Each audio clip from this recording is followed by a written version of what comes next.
ওরে ভাই, ইচ্ছাকৃতভাবে নাকি জামাল ভুঁইয়ার কেরিয়ার ধ্বংস করার চেষ্টা করেছেন কাবরেরা। কাবরেরা নাকি ইচ্ছে করে জামাল ভুঁইয়ার সঙ্গে ঝামেলা পাকাইতো এবং জামাল ভুঁইয়াকে মাঠে নামার সুযোগ দিত না। ভাই, এটা কিন্তু আমরা সবাই দেখছি। লাস্ট যে কয়টা ম্যাচ হয়েছে, সিঙ্গাপুরের বিপক্ষে বলি, হংকংয়ের বিপক্ষে বলি বা ভারতের বিপক্ষে বলি, আমরা কিন্তু দেখছি কাবরেরা জামাল ভুঁইয়াকে মাঠে নামান নাই। এবং সেই বিষয়টা নিয়ে কিন্তু এখন মুখ খুললেন জামাল ভুঁইয়া এবং উনি যে স্টেটমেন্ট দিলেন সেইটা শোনার পর আপনারা চোখ বন্ধ করে বলবেন যে কাবরেরা ইচ্ছা করে জামাল ভুঁইয়ার ক্যারিয়ার ধ্বংস করার চেষ্টা করেছেন।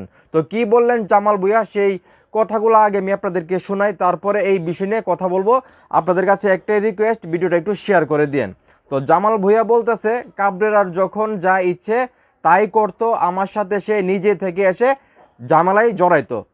তারপর থেকে তো আপনারা দেখেছেন আমাকে আর নিয়মিত সুযোগ দেওয়া হয়নি, আমাকে প্রতিবাদও করতে দেওয়া হয়নি, কারণ সবসময় আমাকে হুমকি দিয়ে রেখেছিল।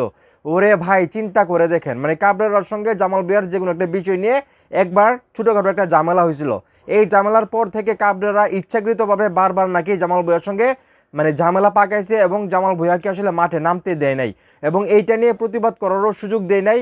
উল্টো নাকি জামাল ভুঁইয়াকে বারবার হুমকিতে রাখছে কোচ কাবরেরা। চিন্তা করে দেখেন ভাই, জামাল ভুঁইয়া আমি মনে করি বাংলাদেশের ফুটবলে আসলে ওনার নাম সবসময় থাকবে। প্রথম প্রবাসী ফুটবলার যিনি মানে সব কিছু ছেড়ে বাংলাদেশের হয়ে খেলার জন্য উনি দেশে চলে এসেছিলেন এবং সেই প্রবাসী ফুটবলার জামাল ভুঁইয়াকে বাংলাদেশ জাতীয় ফুটবল দলের অধিনায়ক করা হয়।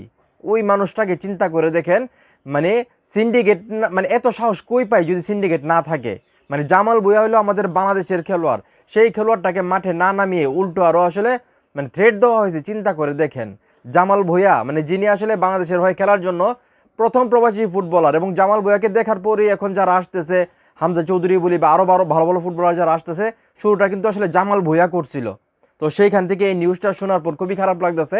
জামাল ভুঁইয়ার মতো একজন দেশপ্রেমিক ফুটবলার, ওনার সঙ্গে আসলে সিন্ডিকেটেড করে বা যাই হোক, মানে ইচ্ছাকৃতভাবে আসলে ওনার ক্যারিয়ারটা নষ্ট করার চেষ্টা করছে কাবরেরা। তো কাবরেরা আমরা দেখছি বাংলাদেশের ফুটবলটাকে যতটা না উন্নতি করার উচিত ছিল তা তো করেই নেই, উল্টো আরও ক্ষতি করে গেছে বাংলাদেশ জাতীয় ফুটবল দলের, সেটা আপনারা সবাই জানেন। তো এইটা আসলে সে সুযোগ পাইছে, সে সিন্ডিকেটের মাধ্যমে এই সাহসটা পাইছে যে জামাল ভুঁইয়ার মতো ফুটবলারদেরকে সে নিজের মানে হাতের মুঠোয় রাখার চেষ্টা করছে। তো চিন্তা করে দেখেন, জামাল ভুঁইয়া আরও অনেক কথা বলছে। উনি বলছে যে এখনও কাবরেরা মানে চুক্তিতে এখনও আছে, ওনাকে এখনও ছাড়া হয় নাই। মানে যদিও অফিসিয়ালভাবে ঘোষণা আসছে পড়ছে যে কাবরেরার অধ্যায় শেষ, তারপরেও কিন্তু এখনও চুক্তিতে যে সময়, সেই সময়টা কিন্তু এখনও আছে কাবরেরা বাংলাদেশের মানে কোচ হিসাবে।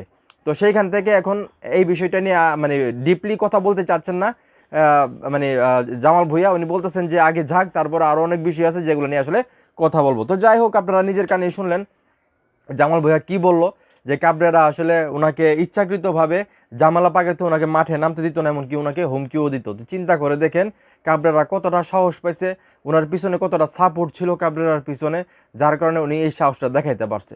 তো যাই হোক, এখন আসলে নতুন কোচ আসবে, আমার বিশ্বাস জামাল ভুঁইয়া তার প্রাপ্য যে সম্মান, যেই সুযোগ, সেটা অবশ্যই পাবে এবং জামাল ভুঁইয়ার জন্য আমার সবসময় ভালোবাসা থাকবে। কারণ উনি প্রথম ফুটবলার, প্রবাসী ফুটবলার যিনি বাংলাদেশের হয়ে খেলার জন্য উনি সব কিছু ছেড়ে বাংলাদেশে এসেছিলেন। এটা আমি কখনোই বলবো না, এটা বলা সম্ভব না।